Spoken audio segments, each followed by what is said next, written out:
12 hijob bayoni.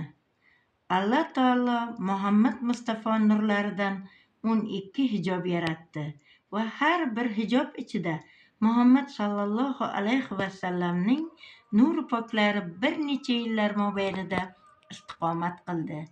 Avvalgi hijob ichida nuri pok 12 ming yil Alloh taologa tasbih aytdi. Ikkinchi hijob azmiyat hijobi bo'lib, unda bu nuri pok 11 ming yil qudrati a'lal atloq zikrini qildi. Uchinchi hijobni parda-i minnat der edilar. Bu hijob ichida nur muborak 10 ming yil tasbih aytdi.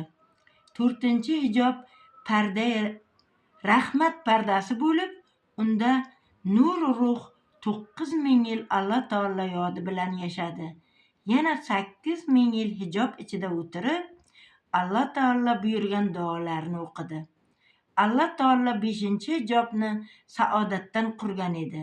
Unda nur muborak 7 ming yil ummatlariga saodat tiladi.